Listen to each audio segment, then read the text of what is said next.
Hello, this is Father Rich coming to you again from the dining room at Our Lady of Peace. You may have heard in the past that one of the things I enjoy doing as a little hobby is making 3D puzzles. And this is one that I made that's the Notre Dame Cathedral. Remember that Notre Dame stands for Our Lady, so have it here in the dining room just to kind of reinforce Our Lady of Peace and the same connection with the French translation. And the next masterpiece, this is not the masterpiece, Notre Dame Cathedral, but one very similar to it in the same country. Our next masterpiece, number 4, is Chartres Cathedral in France.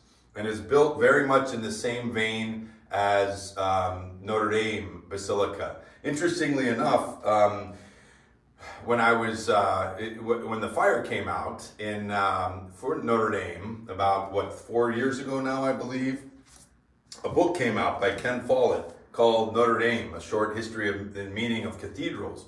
And so I actually picked it up at Barnes & Noble, was interested, read it. Come to find out that the reason he was asked to write this book about Notre Dame and the fire and all that is that he had done a series back starting in 1989 on a cathedral and a community in England that was built up around a cathedral. And the first book of it, called Pillars of the Earth, was actually involved. It's a historical fiction book, but kind of the community building the first cathedral in what they call Kingsbridge in England. And so that is the book here. It actually has 2 other parts to its series, and then he ended up writing a precursor to this book. But it's really fascinating. It really revolves all around the building of the cathedral and the impact that would have on a community. So that's part of the chapter that Terry Glaspey includes in this chapter about the cathedral at Chartres and just the impact that it would have and the people that it took to build it, how long it took to build these amazing works of art to glorify God. But one of the things they mention is this development of the church buildings beyond Chartres, and how they really started as basilicas back in the Roman era. We already talked about Christianity becoming legalized by Constantine, the emperor, in 313. And right after that, he started building these basilicas in these significant places of Christian importance. And so he built churches in Bethlehem and in the Holy Sepulchre in Jerusalem, where Jesus died and rose, at St. Peter's in Rome, to built over the tomb of St. Peter. Those are some of the most famous ones. And that was the early modeling of a basilica. They had the Roman basilica were halls where the people would gather for speakers, state legal issues, etc. So that was the early influence. And then slowly the Roman kind of architectural influence of these dome buildings in the spirit of the Pantheon, which goes back to like 27 BC in Rome. They would have these large domes, small windows, curved arches, and built in like a cruciform, the shape of a cross.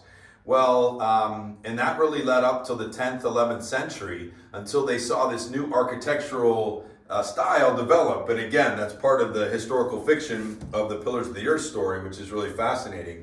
And how they started to want to build these churches with more stained glass to let the light through. Remember, they only had natural lighting or candle light. So they wanted to have more windows, higher churches, and so they figured out ways, including these flying buttresses, to support these walls that would have more windows in them and have the higher kind of Gothic style that we now know. Notre Dame Cathedral as well as Chartres Cathedral both are in the style of. So really amazing to see that development in the 12th century, and then that was a major influence of the churches for centuries.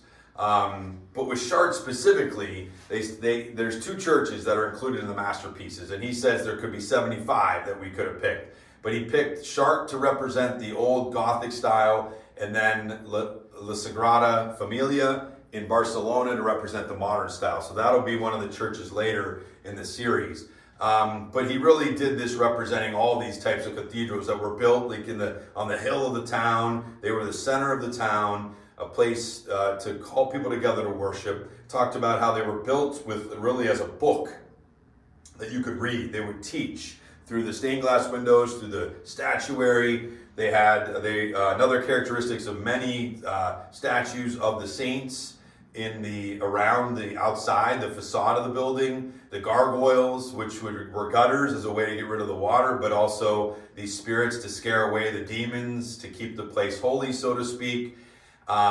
So all part of, in the flying buttresses, all these kind of characteristic styles. But the windows are phenomenal at Chartres. I believe they said there's 165 windows at the Chartres Cathedral. It was built after a fire destroyed the old Roman style basilica there in 1134. So they built it in the 12th century with this new style. It was the home of one of the cloaks of Mary. So that was it made it a pilgrimage site that was popular from, the early church history of the 4th and 5th century. So it was there all that long, but the church that we know now has been there since the 12th century. So really remarkable in its beauty. They mentioned that really one of the other Western or Eastern churches that was basic of the Romanesque style was the Hagia Sophia in Constantinople. Remember, that's the new capital of the Roman Empire that Constantine would build with his name right there in what is now Istanbul, Turkey, right there on the water between Europe and Asia. And eventually the Muslims took over, and now it is a museum, but it had been a place of worship for the Muslims for many years. But Hagia Sophia was the Romanesque kind of classic style. You can still go to visit it to this day in Istanbul. But really, this place that would allow people to connect with God. They kind of mentioned that the old pagan places to worship, the worshipers would gather around it because they believed that the gods lived inside of it. Whereas the new Christian, obviously, idea of church and really the cathedrals and basilicas, that the people would come to gather and assemble within it and encounter God in a very special way in the church. So really a remarkable impact, and you can't say really enough about the place that the cathedrals and the churches played in the economy of the community, as well as the worship of the community and a place to gather and to come together. So this is a great testament to the cathedrals in general of these ages, both the Romanesque style as well as the Gothic style, and the beauty of the stained glass windows and the impact of that. We're blessed to have some beautiful stained glass here at OLP. Encourage you to go check out our first series that can be found on YouTube, as well as our Facebook page, and as well as our website that we did on the 28 windows here at Our Lady of Peace.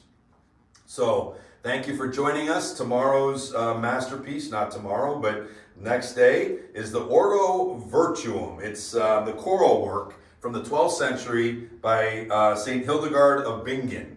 So another musical piece. We look forward to learning more about that, and we'll see you then. God bless. Thank you.